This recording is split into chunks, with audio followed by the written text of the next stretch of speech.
Défi d'aujourd'hui, on fait un chat avec une tuque. Alors, mesurez bien votre espace. On va vouloir avoir la base du chat, à peu près ici. Ça va vous laisser l'espace si vous voulez rajouter des détails après.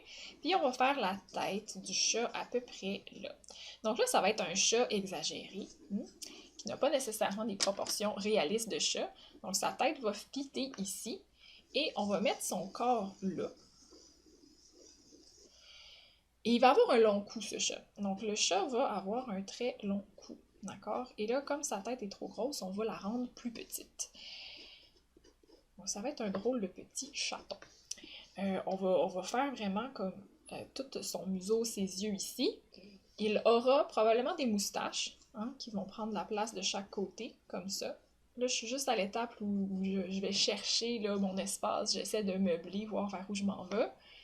Il va avoir sa tête, des grosses oreilles de chaque côté.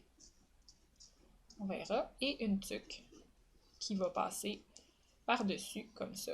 Et on verra si ça revient en avant. Donc ça, c'est juste mesurer mon espace. Je fais ça avant de commencer, savoir où je m'en vais. On va y aller plus en détail maintenant. On va commencer avec les traits du chat. Vous savez que les chats ont toujours un petit nez en triangle.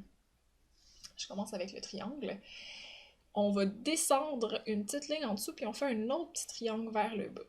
Donc ça, c'est le bas du minou.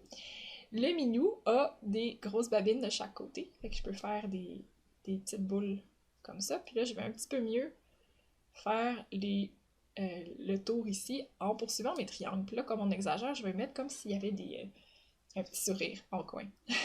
Même si c'est pas nécessairement vrai. Ici, le nez, on va lui faire une belle forme et on va faire des grands yeux à notre chaton.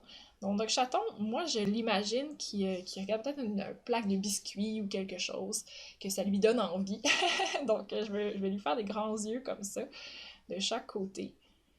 Des grands yeux pleins d'espoir. Donc, on se fait des demi-cercles. Et ils vont regarder vers en bas. Donc, tout de suite, je vais me faire les prunelles du chat qui regardent vers en bas. Donc, je fais des petits ronds.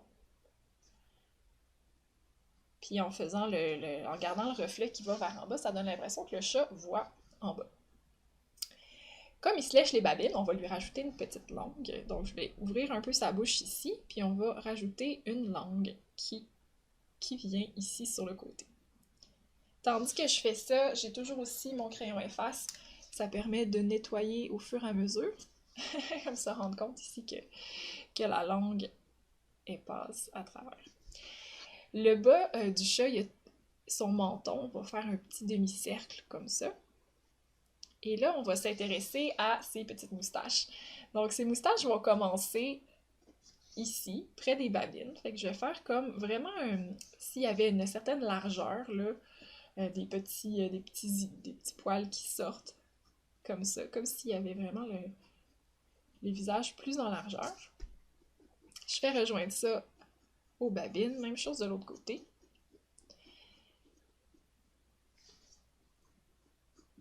Donc j'en fais 3 ou 4, pas besoin d'en faire beaucoup.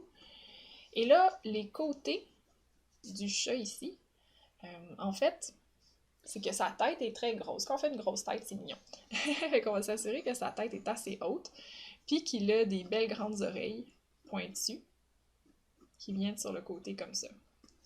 Je pense que sa deuxième oreille va être cachée par le chapeau de Noël.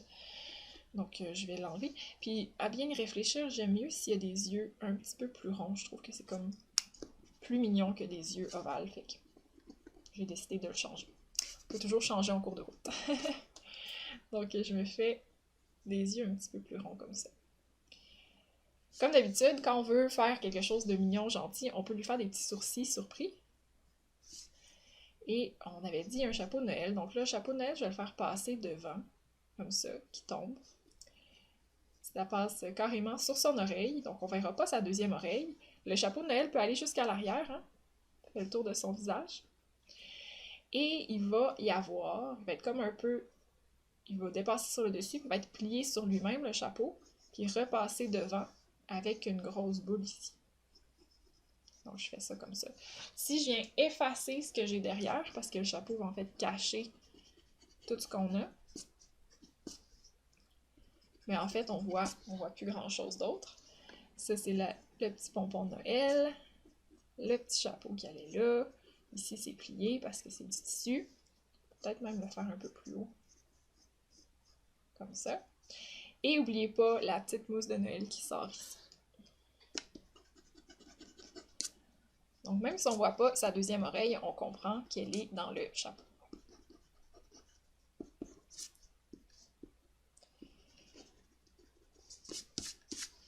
Voilà.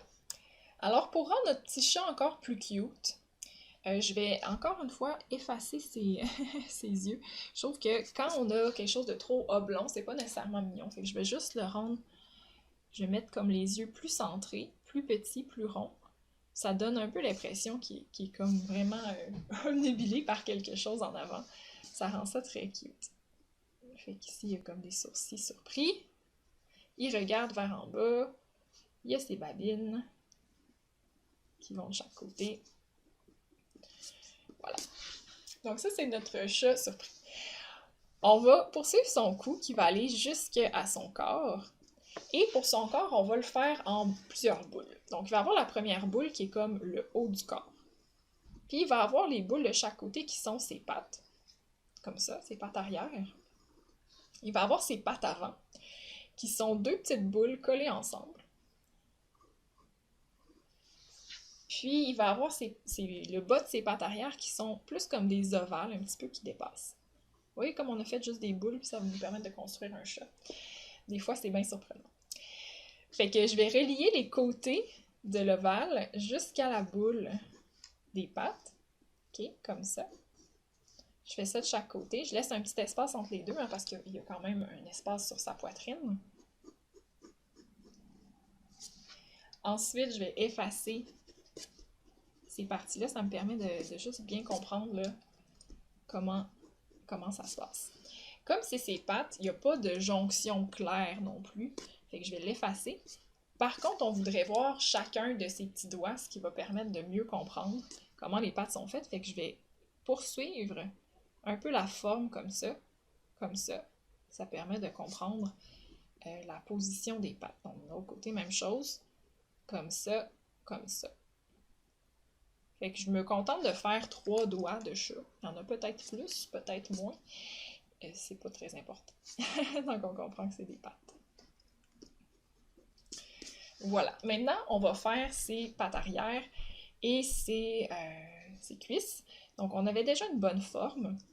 Pour les pattes arrière, on fait juste les faire un peu plus longues. Puis, on va encore une fois voir comme 1, 2, 3 doigts. Puis ensuite, le reste va se perdre à l'arrière. À l'arrière des autres pattes, on ne voit pas trop ce qui se passe. C'est correct. OK? Regardez-moi ça, là. On simplifie beaucoup. Quand on est dans un style comme ça, illustratif, on n'a pas vraiment besoin de représenter 100% l'anatomie. On essaie juste de faire comprendre la réalité à l'aide de traits simples. Donc ça, c'est très, très avantageux pour nous. Ça permet de faire des dessins beaucoup plus rapides qui fonctionnent. Même chose de l'autre côté. On fait sa cuisse. Ensuite, il va avoir la patte qui vient là. Un orteil, 2 orteils. Et j'efface un petit peu l'excès pour que ça soit cohérent des deux côtés. Sur les côtés, ça communique un peu quand même, fait que je vais juste effacer un peu les côtés, puis ajuster la forme du chat, qui a l'air un petit peu mieux de même. Fait que c'est sûr que c'est un drôle de chat, c'est un chat boule, hein, ça se peut. C'est un chat boule. Le cou aussi, on va faire ça. Mais ce qui serait bien, ça serait de lui mettre un petit peu de poil, le chat, tiens, quand on va se faire un petit peu de poil ici. Ça permet de mieux comprendre qu'est-ce qui se passe. Bon, il nous faut une queue, évidemment, parce que les chats, ils ont toujours leur petite queue sur le côté de chat tannant. Il y a des mauvaises idées. Donc ça, c'est la queue du chat. Elle devrait arriver au milieu, en fait. Il faut que ça soit cohérent. Et je pense que ça nous laisse même le temps de rajouter l'objet de son désir qui serait en avant. Donc, je m'imagine ici une belle plaque pleine de biscuits, donc une assiette comme ça, avec peut-être 1 ou 2 biscuits en forme de poisson. Parce que les chats, on sait bien qu'ils adorent les biscuits poissons. Donc, je vais me faire un ou deux biscuits. Un genre de poisson, comme ça. Les poissons, je fais un rond avec un triangle. Puis ensuite, on peut ajuster leur forme. Donc, on va rendre l'avant plus pointu. On peut leur donner une petite nageoire, un petit œil. Puis on pourra leur mettre des brillants dessus. On va rajouter un autre petit biscuit poisson qui a la même forme, qui est un peu dans un angle différent, ajusté là comme ça.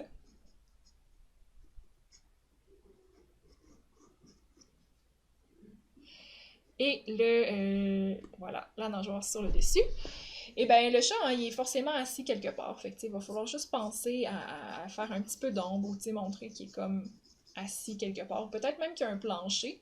À ce moment-là, on peut faire l'idée d'une perspective, comme ça. Ça donne l'idée qu'il est assis quelque part et qu'il y a peut-être des dalles de céramique ou je ne sais trop. Voilà pour notre chaton. Félicitations, bravo pour le défi d'aujourd'hui. Je te rappelle que si tu veux avoir la version bonifiée du défi avec le tracé des personnages et l'application de la couleur, tu peux le faire en te préinscrivant pour la session de janvier. À ce moment-là, tu vas également recevoir toute la version bonifiée du défi. Les informations se trouvent sous le vidéo. En attendant, je te souhaite une bonne pratique pour celui-ci et tu vas recevoir le prochain dans quelques jours. Bonne journée!